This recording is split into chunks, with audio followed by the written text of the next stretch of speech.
बचपन में हम सब कितने मासूम रहते हैं।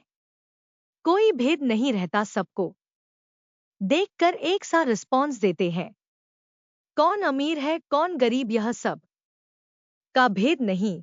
जिसने भी हंसाया उसके सामने हंस दिए, जिसने लाड लड़ाया उसकी गोदी में चले गए। बड़े होने पर ऐसा नहीं होता, अक्ल आते ही सब दिखने लगता है। कौन गरीब है कौन अमीर, कौन ऊंचे पोस्ट पर और कौन नीचे। चाह कर भी आप किसी के साथ अच्छा चाहे चाहे तो कुछ ऐसा होता है जो आपको रोकता है, रोकते हैं आपके और दूसरों के अनुभव, आपकी दौड़, आपका काम। तो कभी आपकी मजबूरी। बुरे लोग कुछ होते हैं, लेकिन उनके द्वारा किए गए का असर समाज के एक बड़े वर्ग पर पड़ता है। वो कहते हैं ना, गेहूं के साथ घुन भी पिसाता है। मैं एक कंपनी के ऑफिस में काम करती हूँ।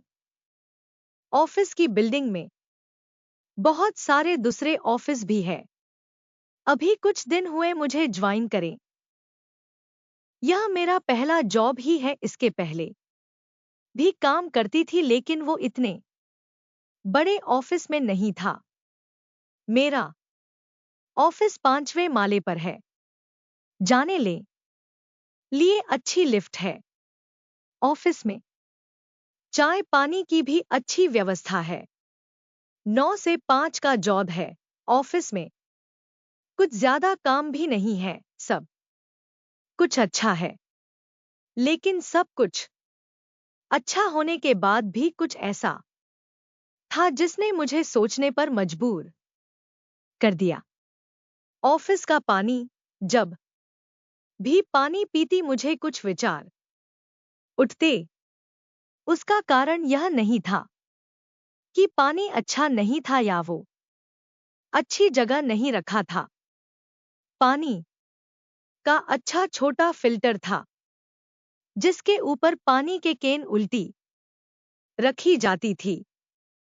मुझे उस केन को देखकर विचार आते थे। वो पानी के केन एक बुजुर्ग करीब 55 साल के हमारे ऑफिस लाते हैं। पानी की केन उठाकर लाना और बिल्डिंग के सभी फ्लोर के सभी ऑफिस में देना उनका काम था। वो दुबले पतले, वो बुजुर्ग पसीने में लटपथ रहते। आंखें हमेशा नीचे सीढ़ियों पर रहती। आंखें ऐसी जैसे अब दुनिया को देखना ही नहीं है। मैंने उन्हें कभी किसी से बात करते नहीं देखा। बस उनको देखकर हमेशा यही ख्याल आता कि आखिर उन्हें यह काम लिफ्ट से क्यों नहीं करने दिया जाता। पानी वाले और दूसरे ऐसे काम करने वालों के लिए लिफ्ट में जाना मना था, इसलिए उन्हें पानी रखने का काम सीढ़ियों से करना पड़ता था। सीढ़ी चढ़कर 1 से 5 फ्लोर तक जाते और बारी बारी सभी ऑफिस में पानी रखते हैं। आप अब ऐसी पोजीशन पर है कि आप उनके लिए सिर्फ दया भाव रख सकते हैं। बस देखकर या बोल सकते हैं कि अरे यार बेचारे कितनी मेहनत करते हैं, और फिर ऐसा बोलकर अपनी जगह पर वापस बैठकर अपना काम करने लग जाते हैं। यह भी सही है, और इसके अलावा हम अब कर भी क्या कर सकते हैं। एक दिन नीचे जब पानी के लिए ऊपर आ रहे थे, तब मैं वहां खड़ी थी। मैंने देखा लिफ्टमैन लिफ्ट में नहीं है, तो मैंने उन्हें कहा कि आप लिफ्ट में आ जाओ। पहले तो वो माने नहीं, फिर मैंने थोड़ी देर उन्हें मनाया, कहा कि मेरा नाम लेना, आप आ जाओ। यह पहली बार था जब मैंने उन्हें बोलते देखा, वरना हम सब ने तो उन्हें गूंगा ही बना दिया था। और बोले भी तो डर से बोले। उन्होंने कहा कि मैडम आप जानती नहीं, किसी ने देखा तो बहुत डांट पड़ेगी, शायद नौकरी भी चली जाएगी।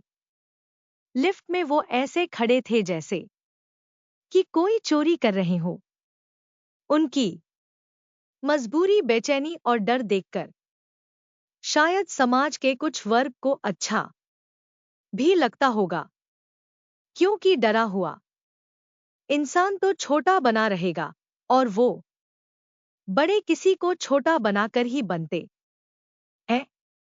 मुझे उन्हें देखकर उनकी प्रति सहानुभूति आई और फिर दूसरा विचार यह कि आया कि भगवान कभी ऐसी मजबूरी में किसी को ना फंसाए।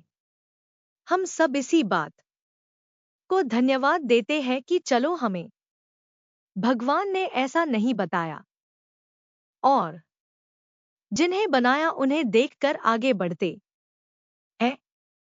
लिफ्ट के 5 फ्लोर पर जब लिफ्ट रुकी तो लिफ्टमैन को देखकर उनके जैसे प्राण निकल गए।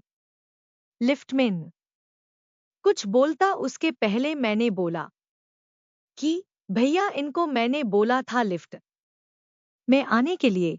वो लिफ्टमैन बिना कुछ बोले सर हिलाकर उनकी और ऐसे देखकर गया जैसे वो इंसान नहीं हो।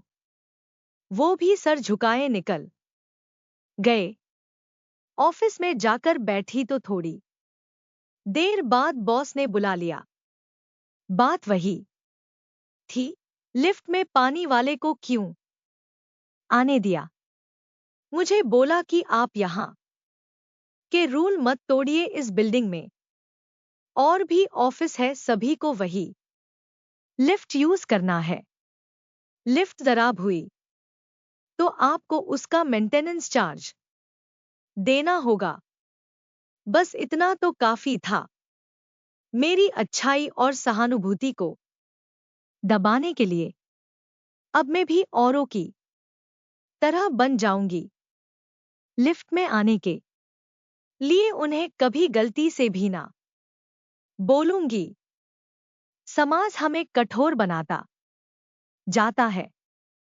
यह कठोर उन बुजुर्ग जैसे अच्छे इंसानों की वजह से नहीं बनाता, उन्हें तो यह बेवजह सहना पड़ता है उन लोगों की वजह से जो ऐसी व्यवस्था लाने के लिए मजबूर कर देते हैं। हमको यह सब देखना होता है। अभी तो मन में सहानुभूति, दया भाव है, क्या पता आगे जाते जाते यह खत्म हो जाए। एक लाइन अक्सर लोग कहते हैं, भलाई का जमाना नहीं है। यह लाइन ऐसी ही नहीं बोली होगी, पहले भलाई करके देखी होगी और उसके परिणाम जो मिले होंगे, तब यह लाइन बनी होगी। लेकिन बात तो यह भी सच है, जाके पैर न फटी बिवाई, सो क्या जाने पीर पराई।